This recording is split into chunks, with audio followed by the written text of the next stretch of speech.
간 이식을 받은 환자 100명 중에 5명은 신장이 심각하게 손상됩니다. 아버지는 그중 한 명이었습니다. 이식이 아니면 죽음, 선택의 여지는 없었습니다. 그래도 아버지는 고개를 들지 못합니다.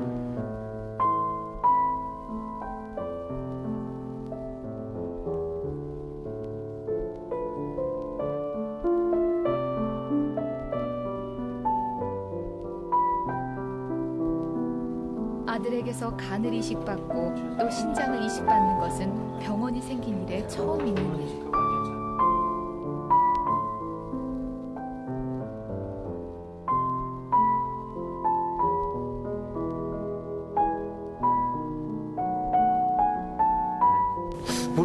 모르겠어요. 이유는 모르겠는데 그냥 제가 하는 게 맞는 것 같은데. 십자가 앞에서 뜨거운 사랑을 알았네. 십자가 앞에서 진정한 회개를 배웠네. 십자가 앞에서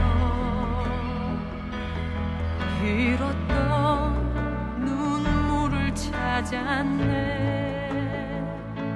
십자가 앞에서 내 삶의 자유를 얻었네. 십자가 위에 못 박히신 주님, 나를 살리고 나를 구원하셨네. 십자가 새 생명을 주셨네. 십자가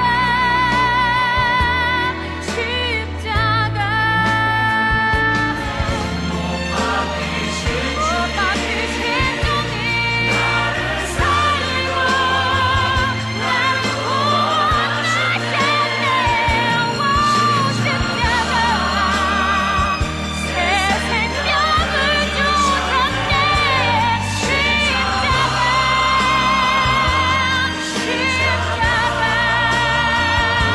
수 달려 죽으신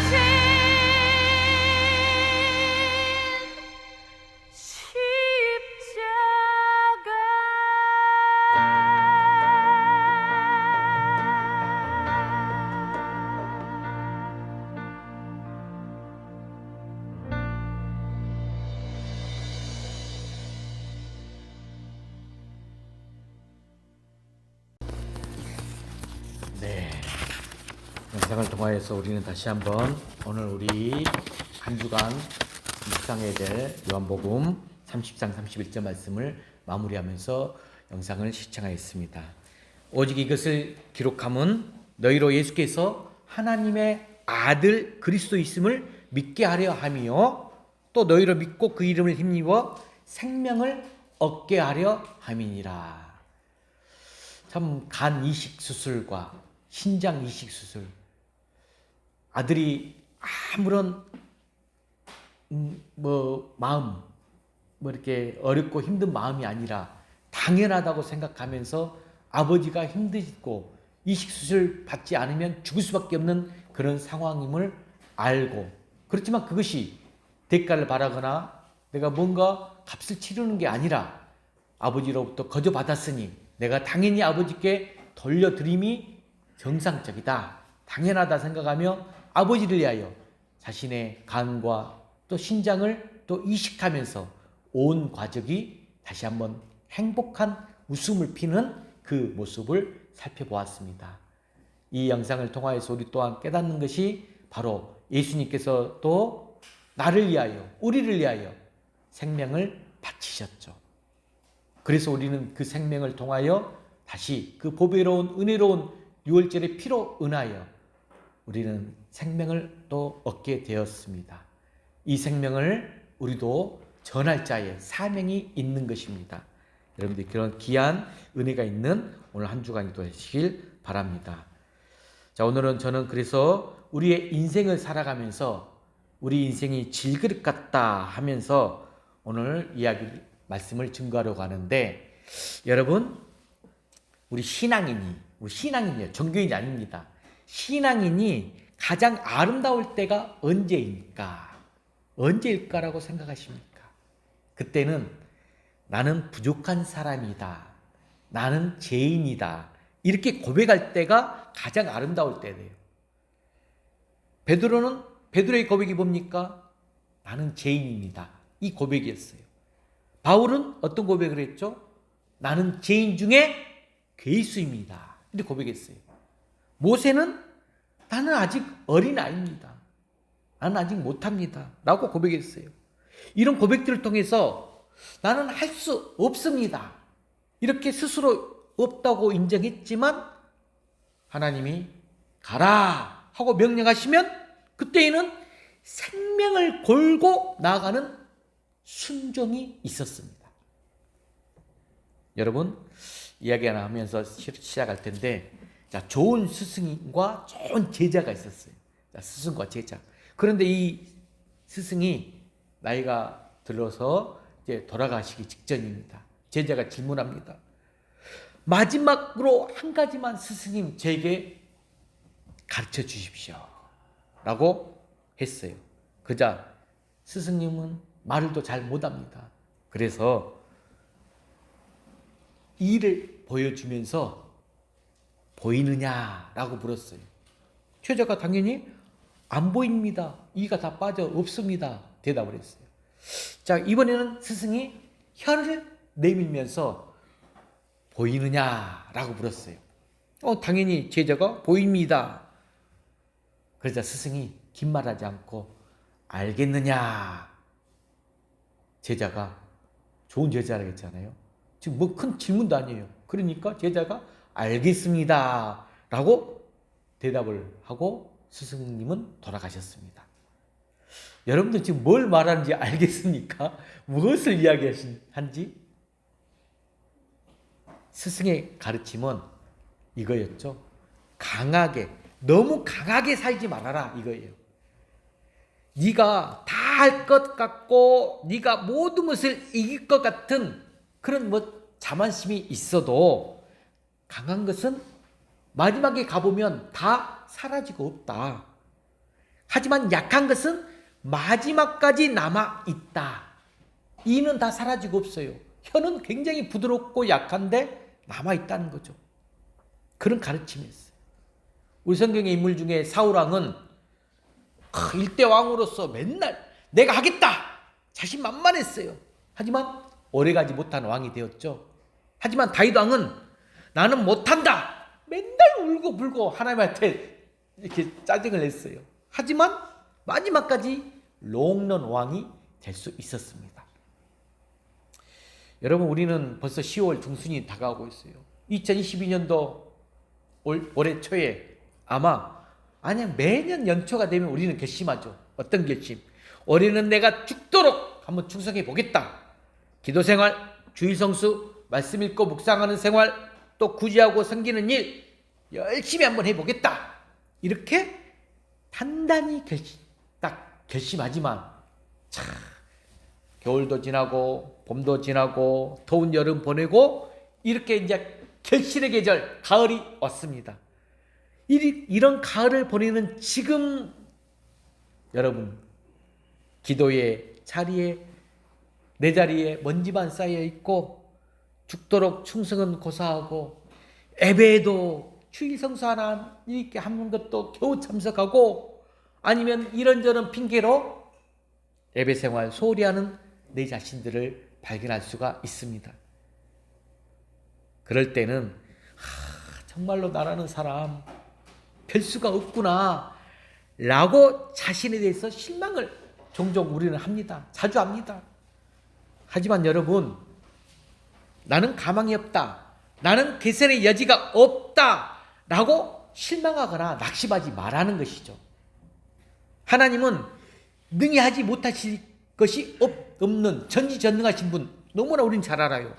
그래서 희망이 전혀 없는 사람에게도 하나님 손에 딱 붙들릴 때 멋지게 쓰임받게 된 사람들이 얼마나 많은지 모릅니다. 여러분들도 아마 경험할 수 있습니다. 오늘 본문을 기록한 바울이 그런 사람이에요. 과거에는 예수님을 믿는 그 성도들을 보면 무조건 잡아다가 감옥에 가두고 핍박하던 사람이었지만, 자, 그런 사람 바울이 하나님 손에 딱 붙들리니까 인생이 180도로 바뀌어져서 오히려 예수님을 위해 자신의 삶을 다 바친 복음의 사람이 되었습니다. 자, 바울은 오늘 말씀에서 우리의 삶을 무엇에다 비유하고 있죠? 바로 질그릇에다 비유하고 있어요. 질그릇, 어떤 그릇입니까? 깨지기 쉬운 그릇이야. 이것은 질그릇과 같이 연약한 우리 인생이 얼마나 어떠한가, 연약한가, 이걸 보여주는 적절한 비유라고 생각이 됩니다. 우리가 사방으로 우겨쌈을 당하거나 당황스러운 일을 만나거나 박해를 받거나 꺾꾸림을 우리 인생 가운데서는 많이 당한다고 했어요. 이런 역경 고난을 당하면 우리는 쉽게 낙심하거나 포기하러 갑니다. 하지만 바울은 분명히 말씀했죠. 오늘 말씀 9절에 우리가 사방으로 우겨쌈을 당하여도 쌓이지 아니하며 답답한 일을 당하여도 낙심하지 아니하며 박해를 받아도 버림받지 아니하며 꺾꾸리팀을 당하여도 망하지 아니한다 라고 말씀합니다. 그 이유를 바로 질그릇과 같은 우리 삶 속에 보배를 가졌기 때문이라고 말했어요.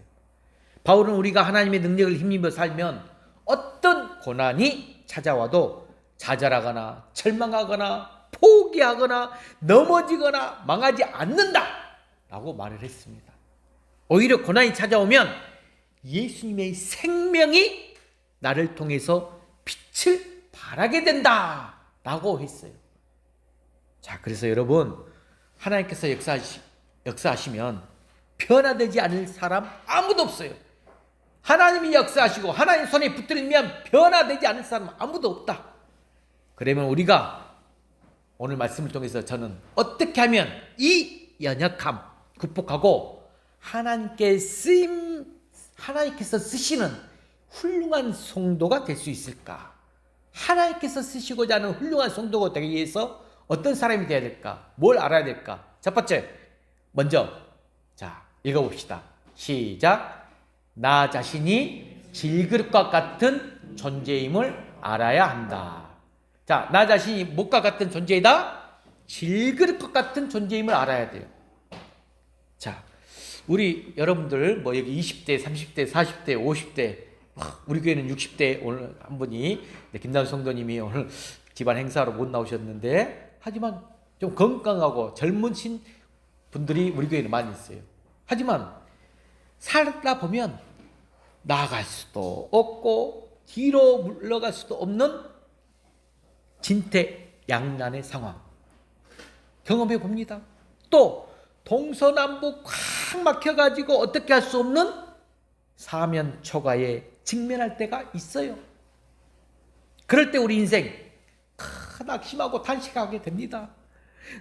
심령이 상하고 몸이 부서지게 됩니다. 이처럼 쉽게 부서지고 깨어지기 쉬운 연약한 우리를 바울은 오늘 본문에서 뭐라고 비유했다? 질그릇과 같은 인생이다 라고 표현하고 있습니다. 근데 본문 7절에 우리가 이 보배를 질그릇에 가졌으니 라고 시작하고 있어요. 7절에 보면 그렇죠? 여기서 말하는 이 질그릇은 도대체 어떤 그릇일까? 자, 흙으로 만든 그릇을 의미해요. 흙으로 만든 그릇. 깨지기 쉬운 아주 연약한 그릇이라는 말씀이죠. 마찬가지로 우리도 하나님이 흙으로 만들었잖아요. 우리도 흙으로 만들었어. 그렇기 때문에 언제든지 깨질 수 있는 연약한 존재이다. 자, 왜 질그릇을 우리 인생에 비유했는지 이해되시죠? 신앙은 아까 그랬죠. 나는 연약한 존재입니다. 이 사실을 깨닫는 부터 신앙은 출발하게 돼요. 철학이나 문학도 마찬가지겠지만 우리 인생이 얼마나 허무한가 이걸 아는 데부터 우리는 시작이 됩니다. 여러분 조금 약간 지식을 높여서 철학자이자 문학자인 까미는 인생을 말하기를 인생은 매우 짧다. 그 속에 많은 슬픔과 악이 들어있다. 그러므로 생명은 연약하기 짝이 없다. 까미가 이렇게 말을 했어요. 또 여러분 극작가이자 셰익스피어가 그의 작품 맥베드에서는 이렇게 말을 했어요. 인생은 한낱 어른거리는 그림자에 불과하다라고 설명했습니다. 자, 여러분 우리 인생에 무슨 힘이 있겠습니까? 수백만 평을 땅이 있고 수천억의 돈을 가진 부자라 할지라도 높은 권력을 가진 권력자라 할지라도 여러분 죽을 때 한 평 정도 그냥 한 평 정도의 그 똑같은 관 한 개예요. 수의 한 벌이에요. 딱 그렇게 있고 떠나가는 것이 똑같아요. 우리 인생 아니겠습니까? 서울에 보면 아주 큰 광흥교회라는 데가 있어요. 광림교회라는 그 목사님 한 분이 계셨었는데 김선도 목사님이라는 분이 계셨었는데 은퇴됐어요. 이분이 젊었을 때 함께 의학 공부를 했던 친구가 병원을 개업하게 했답니다. 그래서 청년 시절에는 이분도 하나님도 잘 믿고 집사까지 했던 친구였는데 보니까 신앙생활을 하지 않고 맨날 교회 나오지를 않고 있어서 만날 때마다 교회를 나오라 라고 했답니다. 그러면 그 친구가 하는 말이 늘 소리가 그래 친구 김 목사 내가 이번에 자가용을 한 대 사야 되는데 조금만 돈을 더 번 다음에 나갈게. 자가용 산 다음에 나갈게 하고 미뤘어요. 자, 자가용을 샀어. 그 다음에 이번에 나 병원을 하나 개업해야 되는데 병원 하나 짓고 나갈게 하고 이런저런 핑계를 대면서 교회를 나오지 않더랍니다. 자, 시간이 좀 흘렀어요. 얼마 후에 이 친구가 안색이 안 좋아요. 병원에 가봤더니 간암 말기라는 거야. 이미 복수가 꽉 찬 상태가 되어버렸다는 거예요. 그 상황이 되니까 그 친구가 하는 말이 내가 예수님을 제대로 안 믿고 세상 욕심 따라서 돈만 벌려고 하니까 하나님이 나를 치실 것 같다 라고 말하면서 굉장히 후회를 하더랍니다. 그리고 시간이 지나 얼마 후가 돼서 죽었습니다. 장례를 치릅니다. 장례식장에 가보니까 관 앞에 뭐가 있느냐? 의사면허증, 박사학위증, 많은 상장들이 쭉 놓여 있더라고 합니다. 여러분, 죽음 후에, 죽음 앞에서 그런 것들이 다 무슨 소용이 있겠습니까? 부와 권력과 인기가 우리 인생에 여러분 행복 가져다 줄 수 없습니다. 이처럼 신앙생활은 우리 인생이 참으로 허무하고 연약한 존재임을 알고 고백하는 데부터 시작되는 거예요. 여러분들이 그걸 깨닫고 내가 알고 나아갈 때, 내 입술을 고백할 때 여러분들이 참다운 예수님을 만나고 신앙생활이 시작된다는 거예요. 자, 말씀 한 구절 읽어볼까요? 시편 103편 15절, 또 베드로전서 1장 23절도 비슷한 구절인데, 자, 읽어봅시다. 시작. 인생은 그날이 풀과 같으며 그 영화가 들의 꽃과 같도다. 이렇게 시편 103편 15절, 베드로전서 1장 24절에 인생을 이야기해놨습니다. 특히 오늘 본문에서도 보시면 우리 인생을 질그릇과 같은 연약한 존재로 표현하고 있습니다. 질그릇이 얼마나 작게 집니까? 조그만 충격만 있어도 쨍그랑 깨지는 것이 바로 질그릇입니다. 바로 우리 인생이 그렇다는 거예요. 그러므로 여러분, 내가 내 지혜나 내 건강, 재능과 같은 것들 절대로 자랑하지 마시기 바랍니다. 하나님이 오늘 저녁이라도 내 생명을 거두어 가신다면 내가 소중하다고 생각했던 것들, 내가 자랑으로 여겼던 것들 다 무슨 소용이 있겠습니까? 그래서 야고보 사도가 말하기를 야고보 4장 14절 말씀 이렇게 경고하고 있어요. 자, 화면 보고 읽어볼까요? 야고보 4장 14절 시작. 내일 일을 너희가 알지 못하는도다. 너희 생명이 무엇이뇨? 너희는 잠깐 보이다가 없어지는 안개니라. 잠깐 보이다가 없어지는 안개라고 이야기했어요. 여러분, 이런 나 너무 믿거나 의지하지 말라는 거죠. 나라는 존재 때로는 스스로에게는 올무가 되는 경우가 얼마나 많은지 모릅니다.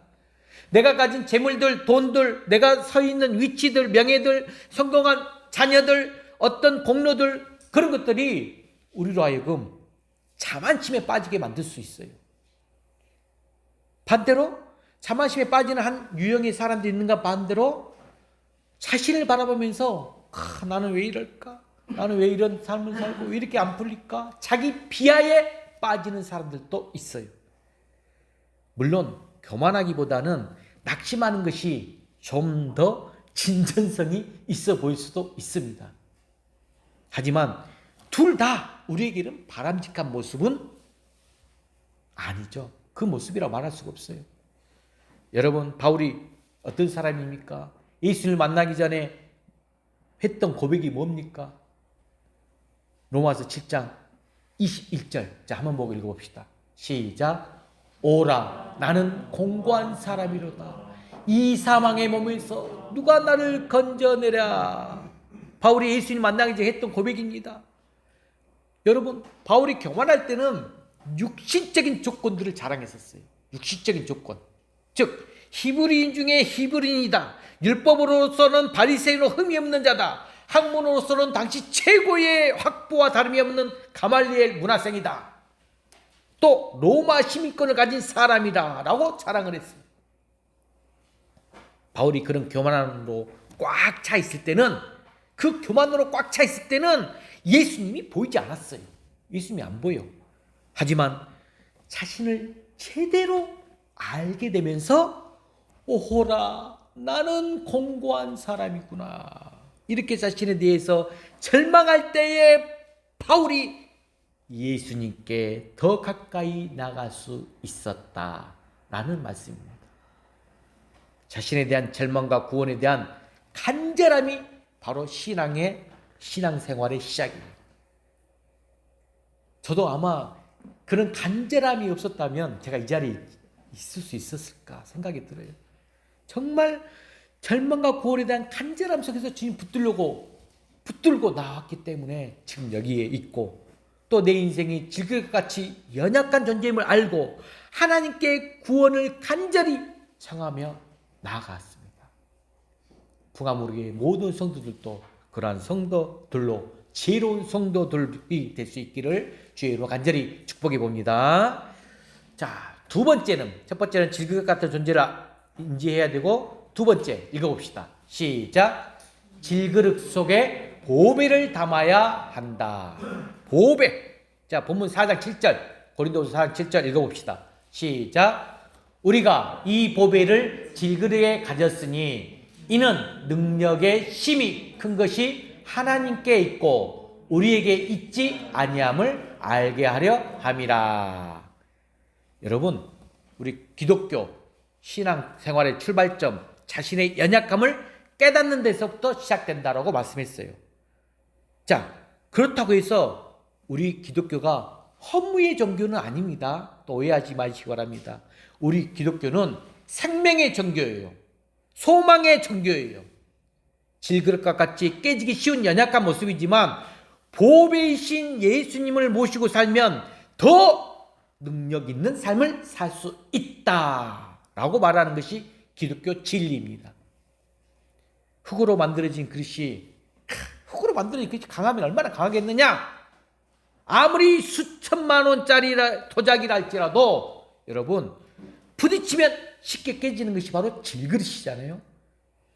아무리 강해 보이는 사람도 진짜 강해 보이는 사람이야. 그런데 어느 순간에 순식간에 무너진 것 우리는 볼 수 있습니다. 문제는 내가 연약한 데에 있는 게 아니라 질그릇처럼 연약한 그 안에, 내 안에 보배를 담고 있느냐, 그렇지 않느냐, 바로 그것에 달려 있다는 것입니다. 자, 여러분 한번 상상해 보세요. 길에서 몇천 원 주고 산 지금 항아리가 있어요. 그 속에 값비싼 보석을 넣어둔다면 그날부터 주인의 대우가 그 질그릇은 달라집니다. 주인이 보석 때문에 이 항아리까지 얼마나 소중히 다루겠습니까? 가장 안전하고 중요한 곳에 놓아줄 것입니다. 자주 꺼내볼 것이고 날마다 깨끗하게 닦아줄 것입니다. 우리는 허무와 같은 인생, 안개와 같은 인생, 피었다가 금방 져버리는 꽃과 같은 인생, 그런 인생에 불과하지만 그런 안에, 내 안에 누굴 모시고 예수님을 모시고 살면 여러분 인생 달라진다는 것입니다. 그것은 내가 단단해서 그런 게 아니라 바로 내 안에 계신 예수님으로 인해 나도 보배로운 인생이 된다라는 말씀입니다. 우리가 승리하는 삶의 방법, 여러분 내가 가진 외모, 능력, 경험, 지식, 그것에 달려 있는 것 아니라 예수님을 내 마음에 모시고 있느냐, 그렇지 않느냐에 달려 있다는 것. 왜냐하면 모든 것이 그분의 능력에 달려 있기 때문입니다. 항아리에 뭐가 들어있는데 거기에 보물을 담는 사람 아무도 없을 것입니다. 여러분 항아리 안에 뭐가 들어있어, 뭐가 가득 차 있어. 그 속에다 보물 집어넣을 수 없잖아요. 자, 그렇다면 깨끗하게 그 항아리 속을 다 비우고 나서 거기에 귀중한 보물을 담게 되는 거죠. 마찬가지로 질그릇것 같은 우리 마음속에 혹 예수님을 내가 진정 모시고 싶다, 그러기 위해서는 내가 해야 될 작업, 먼저 내 자아를, 우리 뭐 상담학적으로 자아라고도 하고 자기를 비워 놔야 합니다. 내가 중요하게 여기고 살았던 것들이 있다면, 내가 교만으로 가지고 있던 내 중요한 가치관, 사고관들이 있다면 비워내야 합니다. 그것들을 다 포기할 수 있어야 됩니다. 나도 모르게 내 안에 가지고 있는 내 안에 신념들이 있거든요. 이것들을 비워내야 돼요. 그래야 예수님을 내 안에 보배로운 온전히 모실 수 있다는 거죠. 이것을 우리는 뭐라고 말하냐면 자아부정이라 그래요. 자아부정. 성격적으로 자기 부인 말합니다. 조지 물러는 자신을 가리켜서 나는 어느 날 죽었다. 뮬레에 대하여 죽고 세상이나 친구들의 칭찬이나 책망에 대하여 죽었다. 갑자기 조지 물러 이런 고백을 했어요. 이 고백이 이루어지는 순간부터 예수님이 이 물러의 마음속에서 크게 역사하기 시작했어요. 바울도 그런 것처럼 오라 공고한 자다 이렇게 고백하는 순간 예수님이 찾아오셔. 여러분들이 그 작업을 먼저 해야 돼요.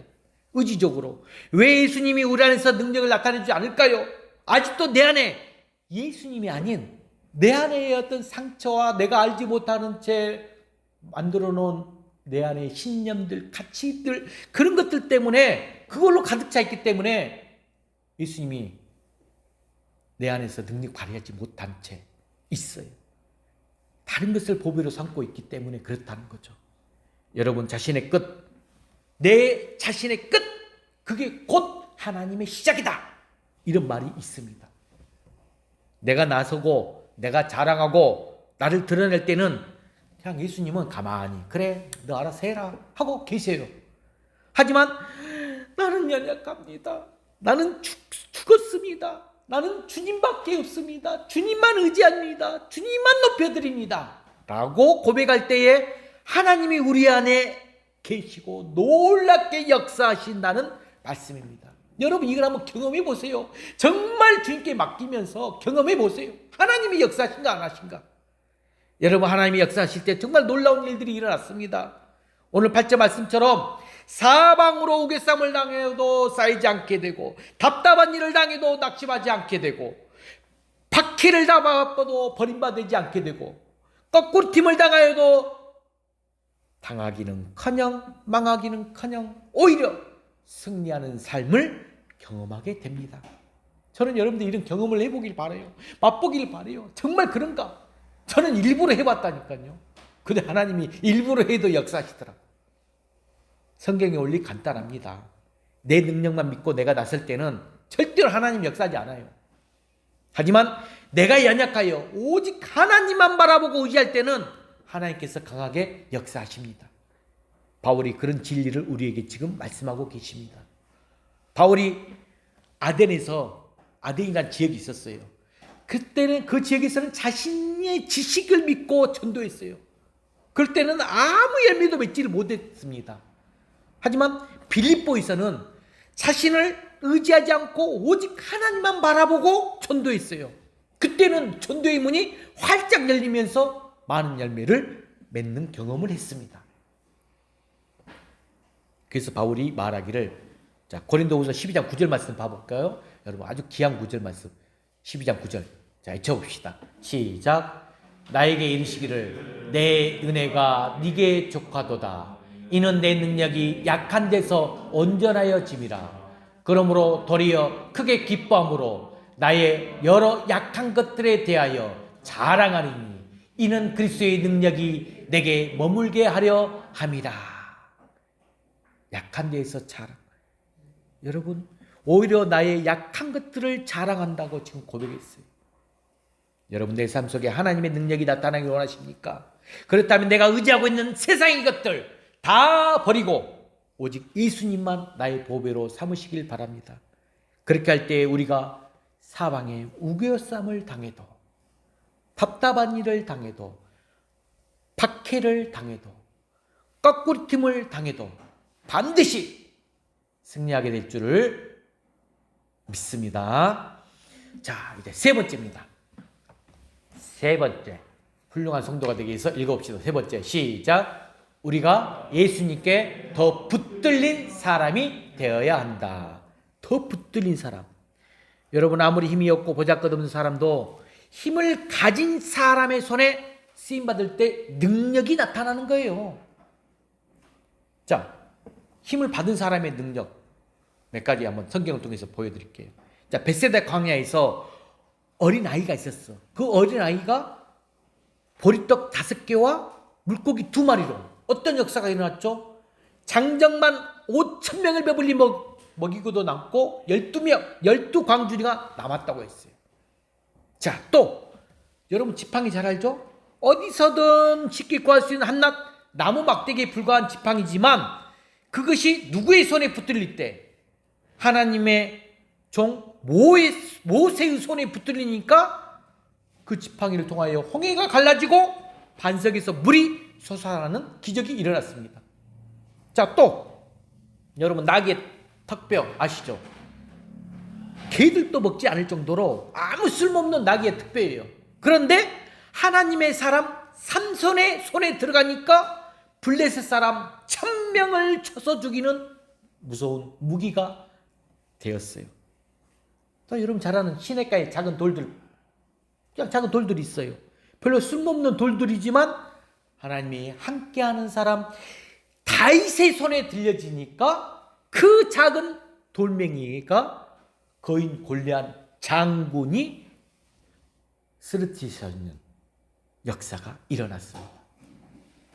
여러분 뭘 말하고 싶은 거냐? 문제는 내 연약함이 아니라 나는 보리떡 같고 아무데나 굴러다니는 돌멩이 같고 어디서나 쉽게 구할 수 있는 막대기와 같은 존재이지만 누구의 손에? 하나님 손에 붙들려지느냐 들려지지 않느냐 그에 따라서 삶의 승패가 결정지어진다는 것입니다.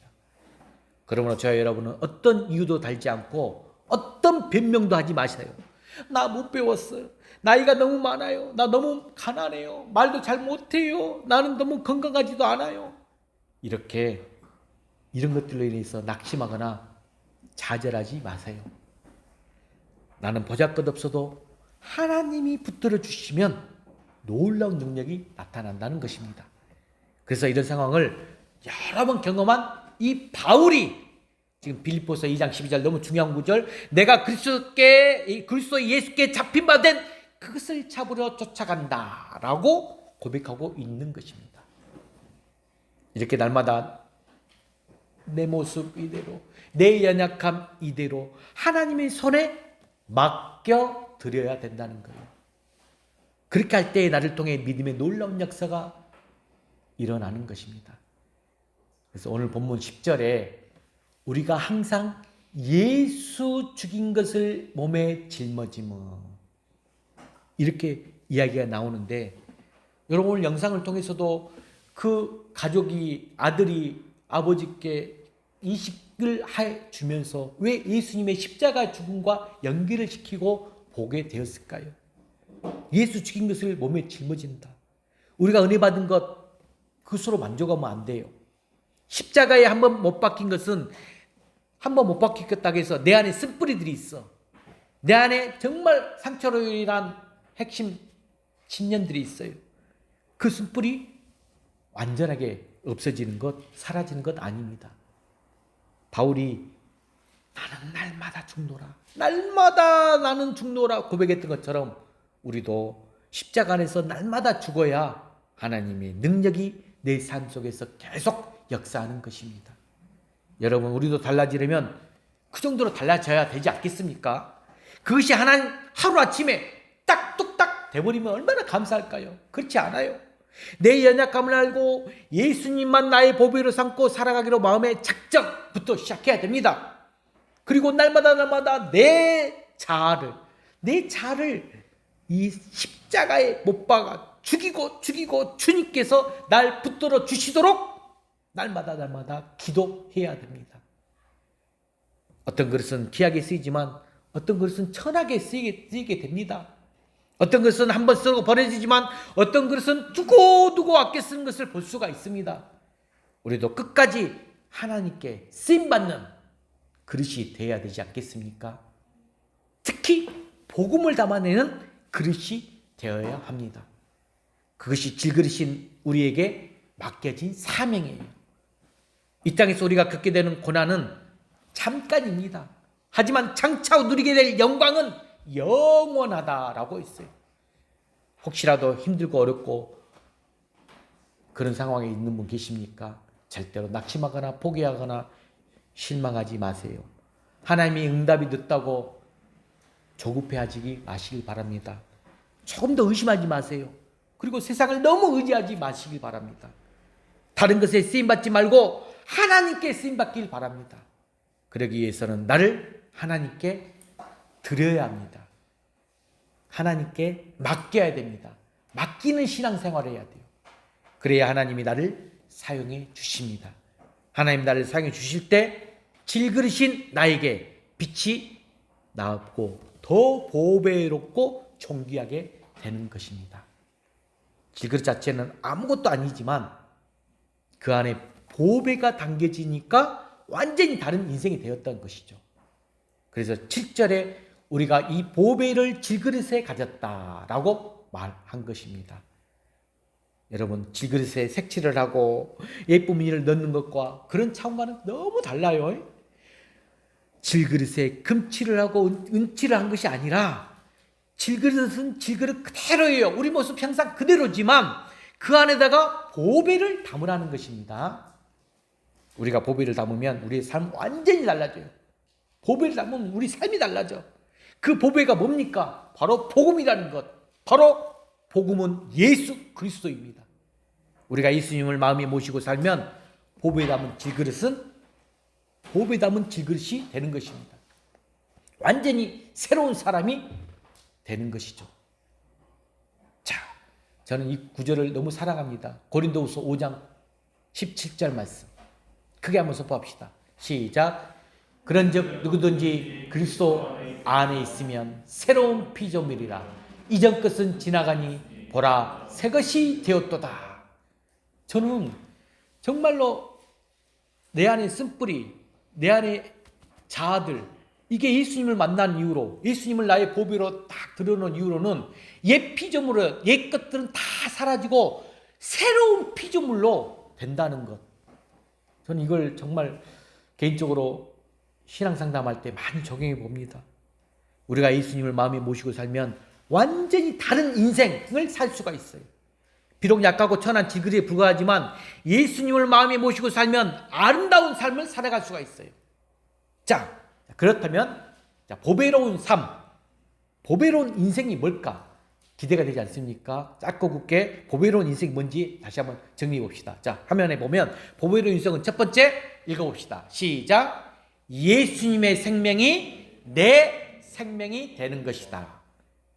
여러분, 예수님의 생명이 내 생명이 된대요. 그게 10절 말씀 읽어봅시다. 시작.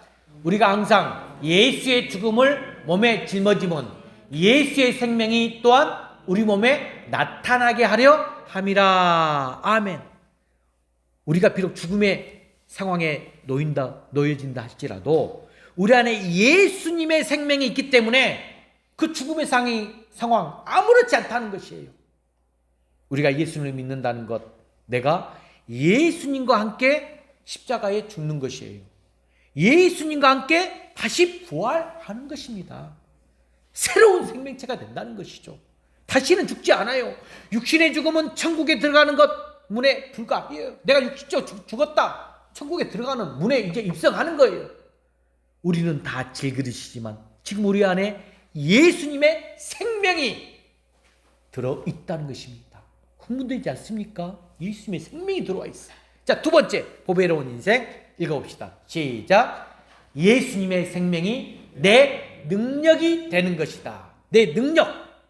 여러분, 우리가 세상살이 살다 보면 제가 계속 말씀드리지만 작은 고난들, 역경들 당하면서 계속 자주 쓰러집니다. 바울도 온갖 고난 다 겪은 사람이었어요.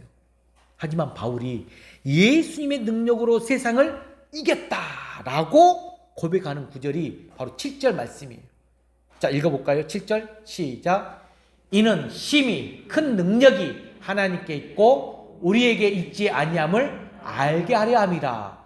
하나님의 큰 능력이 하나님께 붙들어 있구나.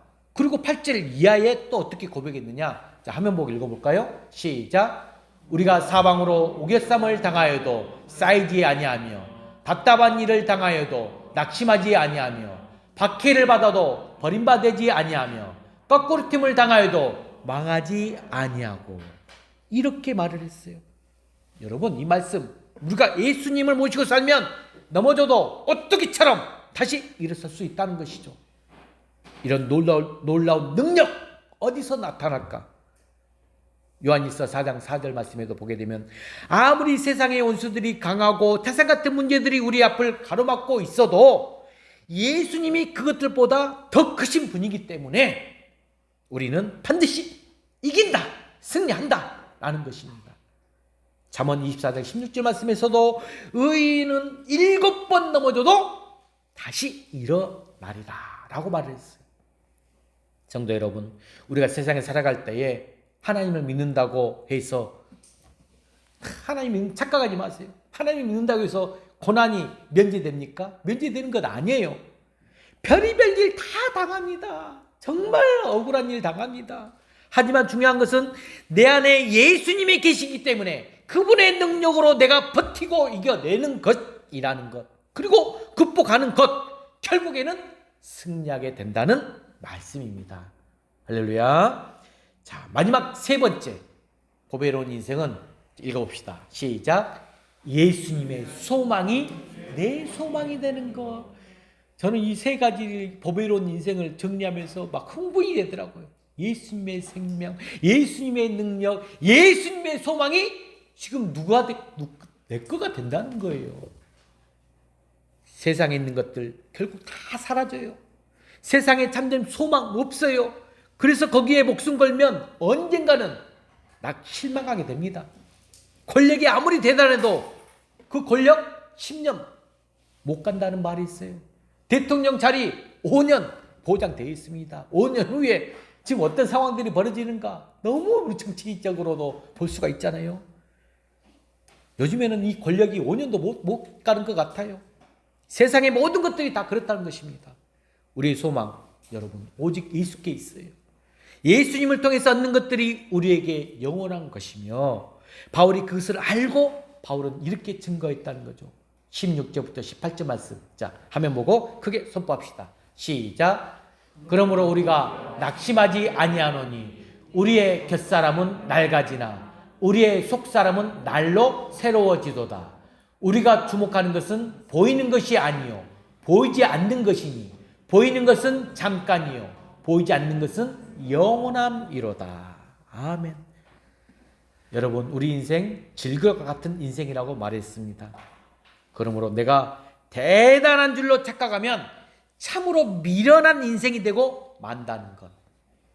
그래서 우리가 보배이신 이 예수님을 내 마음에 모시고 예수님이 생명이 내 생명이 되고 예수님의 능력이 내 능력이 되고 예수님의 소망이 내 소망이 되는 삶, 이런 삶을 살아가는 우리 풍화무르게 여러분들이 되시길 바랍니다. 간절히 소망해 봅니다. 아무쪼록 이 땅에 살면서 보배이신 예수님, 그 예수님을 마음에 모시고 오직 그분만